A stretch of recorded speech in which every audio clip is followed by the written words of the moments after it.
Selamat sore. Selamat Saya sekarang bersama Kang Hanin ya. Kang Hanin menarik sekali dan luar biasa banget. Saya punya waktunya Kang Hanin di sore hari. Karena kadang Kang Hanin kosong, sayanya nggak bisa. Saya bisa, Kang Haninnya nggak bisa. Jadi waktu ini luar biasa banget.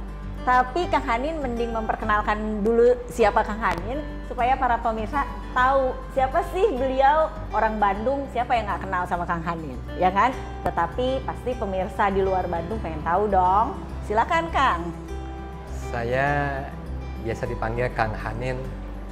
Saya asli di Bandung. Asli loh. Saat ini saya mengelola warung kopi. Namanya My Kopi O. Dan juga ada satu penginapan namanya Hey Bandung. Ya, gayanya milenial. Ya, saya latar belakang saya adalah arsitek. Jadi sehari-hari aktivitas saya sebagai mandor bangunan, ngurusi bangunan, ngurusi pernik-pernik tentang bangunan inilah. Kurang lebih seperti itu. Jadi arsitek dipadu dengan millennial style, yaitu tempat ngumpulnya milenial, jadilah warung kopi O. Emang warung kopi O ini keren banget, kumpul. Kalau tidak COVID pastinya saya waiting list. Cuman karena kita COVID pasti ada meja-meja yang kita nggak boleh tempatin. Yuk kita cerita seru hari sore hari ini. Kayaknya mulai dari buku deh ya. Buku yang dibawa Kang Hanin ini gede sekali nih. Disegani atau dikagumi? Kumaha tah Kang? Ya, saya sekarang kebetulan sudah memasuki usia setengah abad. Oh, generasi X. Generasi X. Yes. Jadi saya punya pengalaman, saya punya jam terbang. Saya harus bisa mengumpulkan, bisa memilah-milah pengalaman apa yang bisa menjadi dasar saya untuk melangkah ke depannya. Ya. Pengalaman, oke. Mungkin waktu ke depan nggak panjang.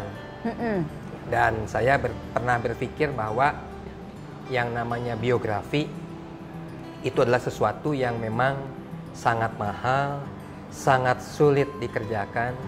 Ya, biasa setiap orang punya cerita lah. Punya kisah ya, punya sukses kisah, sendiri. waktu sedih, waktu senang, Yeah. foto-foto banyak. Yes. Ya. Tapi waktu mengkoleksi, waktu mengumpulkan itu menjadi rangkaian cerita, nah itu yang mungkin tidak jarang sederhana. orang seperti itu ya. Yeah. Kadang-kadang sampai orang meminta bantuan penulis untuk menjadikan buku. Betul. Ya, dan Benar kita banget. pikir sebetulnya banyak yang buku itu sepertinya seorang tokoh. Iya. Ya, padahal nggak juga sih. Harusnya tiap orang bisa membuat ya kumpulan foto, kumpulan cerita dari masing-masing. Yes. Yeah. Ya, masing-masing pribadi Iya. lah. Karena pasti di dalam kehidupan kita ada kisah-kisah yang bisa dan mau dibagikan kepada generasi berikutnya ya, Ko ya. Betul. Nah, iya. Jadi kalau bisa memang itu dimulai ya barangkali 1 tahun, katakanlah mungkin hanya 1 cerita yang paling menarik. 1 tahun mungkin 5 buah foto yang paling menarik ya. Kenapa dengan enggak? sekian tahun menjadi 1 cerita hidup lah. Nah, digital itu bisa bantu tuh sekarang tuh, Kang. Ya. Bener, memudahkan. Kita ngobrol-ngobrol begini, kita juga bisa live nanti someday gitu ya. Nah, tapi coba Koko cerita arsitek. Pasti dari universitas yang terkenal di Bandung dan se-Asia Tenggara. Bagaimana sebagai sarjana arsitek tiba-tiba bisnisnya kepada sesuatu yang berbeda dan milenial sekali. Cara melihat marketnya keren banget. Ceritakan dong pada kita semua. Memang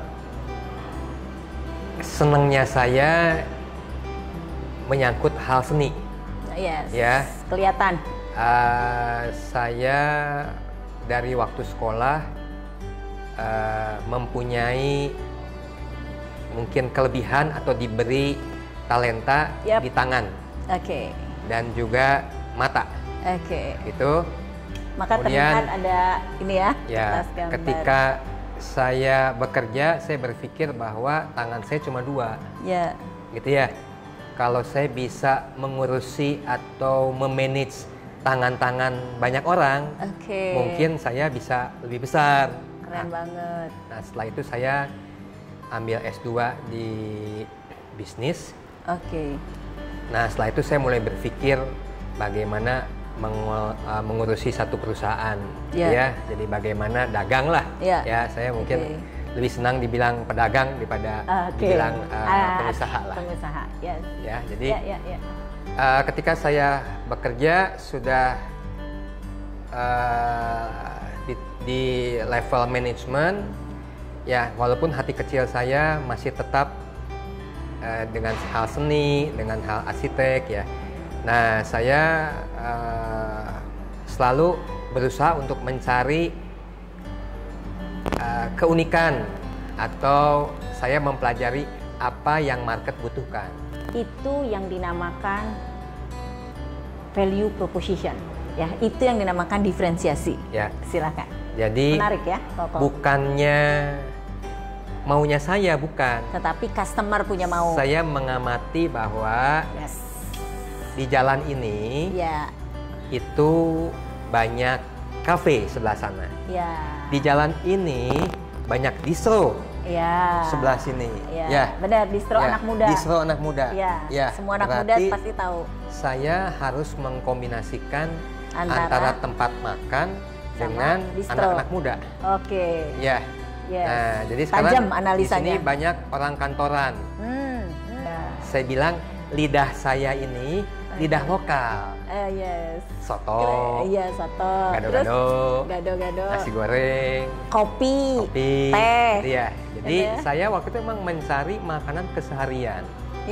Yang memang harganya juga adalah harga orang kerja. Yang bisa dikonsumsi setiap hari. Nah, kemudian saya terus terang melihat beberapa perbandingan desain, lihat gambar-gambar dari Pinterest, dari Instagram. Sekarang mudah sih ya. Saya berusaha menggabung-gabungkan. Nah, konsep hotelnya adalah saya mengambil lebih ke arah desain, lebih keunikan ke arah arsiteknya. Dengan tetap menerapkan aturan main hotel lah, regulator diikuti ya. Sehingga saya waktu itu berpikir secara manajemen ini, secara bisnis ini, kalau hotel mengurusi kamar, mengurusi resto, biasanya itu suka nggak kepegang dan juga menjadi saling terkait dan jadi beban. Karena terjadi manajemen yang digabung. Saya pernah bekerja, semua unit itu harus profit center. Keren. Semua unit dimulai dari start. Dimulai dari start, tetap itu dipisahkan. Jadi hotel dengan budgetnya, dengan cash flow-nya, dia harus profit. Begitu juga restoran. Kita pisah dah. Hotel itu marketnya orang luar kota. Kalau restoran itu marketnya adalah orang lokal. Jadi ya udah saya pisah. Nah, ini manajemennya tetap pisah. Saat ini orang tidak merasa ngopi di hotel. Apalagi harganya pun harga anak-anak muda lah ya. Milenial itu pengennya fasilitasnya adalah bintang 5. Berada di tengah kota. Tetapi milenial itu senang sekali leisure, dan itu semua di entertain dengan cara Kang Hanin ini punya seni yang tinggi, di mana memang di bidang arsitek. Nah, itu di entertain sekali di bidangnya Kang Hanin. Jadi menarik ya, memang memadukan antara arsitek, seni dan bisnis. Ternyata menjadi sesuatu yang uniqueness gitu ya. Silakan lanjutkan. Sekarang saya lebih mengurusi bagaimana konsumen betah, bagaimana konsumen mempunyai kepuasan, bagaimana konsumen bisa mengajak teman-temannya untuk kongkow di sini. Yang terutama sih, kalau saya kan bukan yang sekali dua di sini, apalagi Kang Hanin itu tahu banget teman-teman aku kan. Jadi kita berulang. Yang menarik adalah semua dilakukannya secara profesional. Itu sangat menarik. Karena apa? Sekecil apapun komplain itu menjadi perhatian yang luar biasa bagi Kang Hanin nih. Kayaknya itu yang menjadi sesuatu yang kalau kita bilang anchoring, nancep gitu di kepala customer.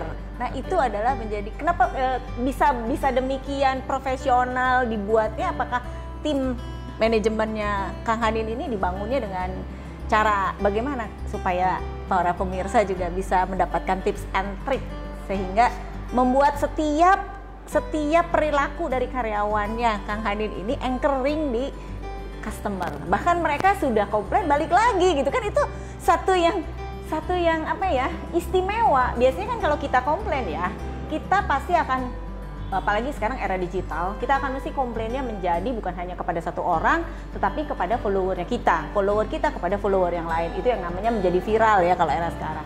Namun apa yang terjadi ketika dikomplain yang ada customer balik lagi again and again, cinta banget. Nah itu kiatnya gimana nih dicintai? Seperti buku ini, disegani dan dikagumi, inilah konsep warung kopi dan hotelnya Kang Hanin. Bangga Kang Hanin?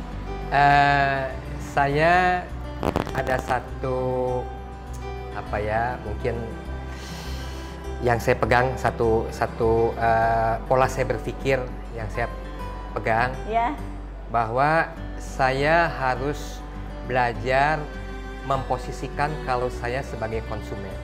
Oh, menarik. Saya suka berpikir bukan dari sudut pandang saya, tapi kalau saya menjadi orang lain. Jadi dia. Ya, jadi kalau saya menjadi konsumen yang katakanlah mengharapkan kopinya enak, sotonya hangat, nah saya berpikir bagaimana supaya saya bisa menyajikan itu kepada mereka.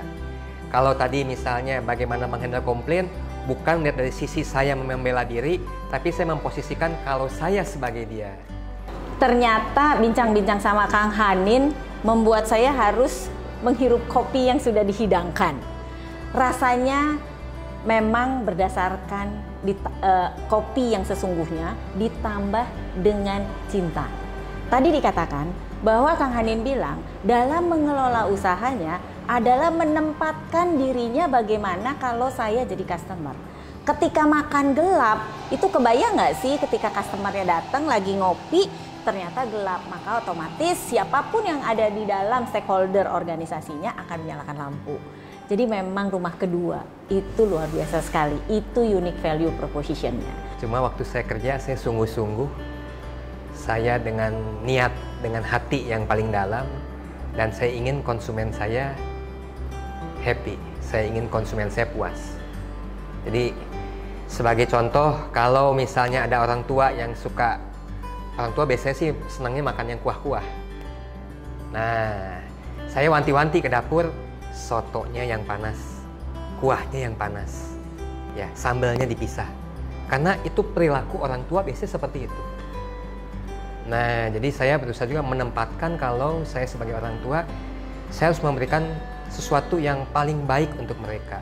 Nah, dalam kesempatan itu dijawab bahwa itu adalah tangan Tuhan, itu adalah cara Tuhan lewat karya Anda. Gitu. Dan memang itu yang diharapkan dalam perilaku yang nyata sehari-hari. Jadi bukan semata-mata dalam ajaran saja, dalam buku secara teori saja, tapi itu adalah dilakukan apa yang diterapkan, apa yang dilaksanakan dalam kehidupan nyata. Jadi menempatkan diri sebagai customer itu adalah teladan yang diberikan dan kunci sukses daripada Kang Hanin dalam mengelola usahanya. Keren sekali Kang Hanin. Rasanya sore hari ini terima kasih, di luar kopinya dengan cinta dan kebaikan, tetapi juga sore ini penuh makna. Terima kasih Kang Hanin. Hatur nuhun dan selamat sore. Salam Bandung.